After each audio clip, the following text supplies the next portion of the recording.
What's going on, you guys? So I'm like 90% sure that the Wilfs, the owner of the Vikings, they have to be invested in some kind of heart medication or heart attack something. Because what other reason would we as Vikings fans have to endure this? Well, why would our hearts have to endure this as they pull out another win and move to 10-2 on the season, still in second place of the NFC North, and hopefully we can continue to get some momentum going here. But so we're going to cover everything that went on in the matchup against the Arizona Cardinals, including the winners and losers. And so let's jump right into it. So it all starts with Sam Darnold, who, he played. The way that he was able to bring things back, it just really showed the cojones that he has and how much of a clutch quarterback that he can be when he needs to be. And like I said, you just got to give it up for Sam Darnold, especially in those later drives in the fourth quarter to give the Vikings the lead and ultimately the win. So Justin Jefferson went 7 for 99, got his fifth straight 1,000-yard receiving season, and it was more in the second half when he really got his hold of things, but it was really good to see Justin Jefferson continue to show why he's that number one guy as well. Jonathan Grenard, obviously that strip sack did a lot for the Vikings, all but sealed the game there at the end. And like I said, I really felt like this game is going to be all about heart conditions for the Vikings, especially the Vikings fans. But, Jonathan Grenard, just bringing out those guts at the end of the game and also coming out with that big-time tackle at the end there to help out the Vikings. It really was just fantastic. Grenard also finished with a total of, I think he had like 5 or 6 tackles on the day. And like we said, that tackle he had at the end there to keep Kyler Murray inbounds was big as well. And so, like I said, this was just a total of 6 tackles and a tackle for loss and a sack. So, just all over the place, making key plays and just, you love to see it. Jordan Addison, too, had himself a really good day. Jordan Addison 4 for 54, and really in the second half there on that last that second to last drive for the Vikings, coming in through with that 18-yard catch, just him and Justin Jefferson. It really is a pick your poison type situation in Minnesota. If you're going to double and triple Jefferson, you're going to have to just be okay with Jordan Addison beating you one-on-one. Aaron Jones. Now, I will say that Aaron Jones did not start out the best, but the way that he came back and played when the Vikings needed him to, catching that game-winning touchdown also, and that was right after he just missed that first touchdown there in that Vikings field goal drive. So the way he came back after those fumbles was fantastic to see as well.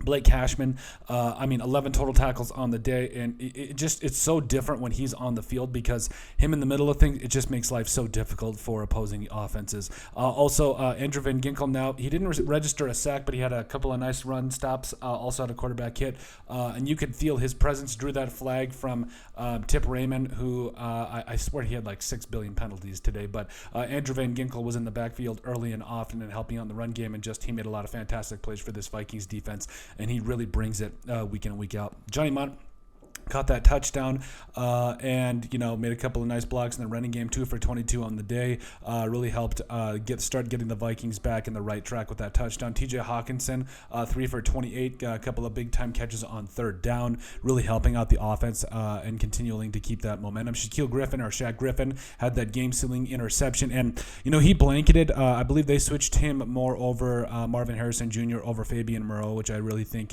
just from what I was seeing, Shaquille Griffin was very good in coverage today, and it showed with that interception there late in the game. Byron Murphy Jr. also had that an interception for the Vikings that really got him some momentum.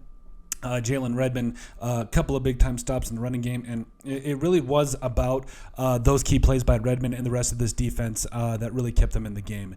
As far as losers, the offensive line was god-awful today, especially when you consider the fact that Sam Darnold sacked like 5 times today, and again, I understand that there comes a time when you just got to give your hats off to opposing teams for just making plays, but it was not good for the Vikings in any regard along the offensive line. The running game had a tough time getting going. Sam Darnold was sacked early and often, and he was moving all over the place today. If Sam Darnold didn't have any mobility, the Vikings would have been screwed.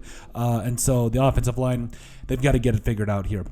The offense for 3 quarters. So it really felt like the Vikings went to give this one away, but obviously they stood up at the end there and made some key plays, both offensively and defensively. But the offense was stagnant for most of the game, but really came up with it at the end there. And we can't have that, especially as we get into later in the season going against some quality teams. The offense needs to be on point. The defense needs to keep doing its thing. And we got to put up points, and we got to keep playing the defense like we're playing it. Aaron Jones fumbles.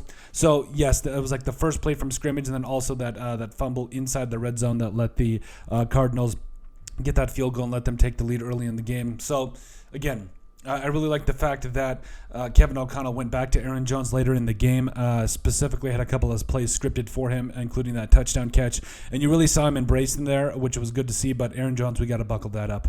Defense in the third quarter, where for the most part, they bent for most of the day and didn't break unless it was that one touchdown drive. But the Cardinals ultimately shot themselves in the foot also with some of those plays there, especially those penalties on that would have been touchdown drive. But again, we're happy that they did make the mistakes there, and the defense did capitalize and hold them to field goals. Another loser, Vikings fans' heart conditions. Again, I swear it is never easy being a Vikings fan. They continually put us in these situations where we got to deal with it. Fabian Moreau, so I mean, he was picked on early and often by the Cardinals and Kyler Murray, and like we said, I understand that, you know, with the injuries, there was a multitude of injuries that the Vikings suffered today, but Stephon Gilmore going out really complicated things. But Fabian Moreau, I mean, for the most part, I thought he did okay, but he was targeted and was picked on definitely in coverage. So overall, I liked his effort. But I do think that it is imperative that we get Gilmore back. But overall, the Vikings came out with a win. It is what it is. A win is a win. 10-2, what it do. Second place in the NFC North, pushing for a playoff spot. And I think it's going to be fun to watch the rest of the season. But overall, let us know what you guys thought about the Vikings winners and losers and the Vikings win against the Arizona Cardinals on Sunday. Make sure you guys like, comment, and subscribe down below. And we'll see you on the next video.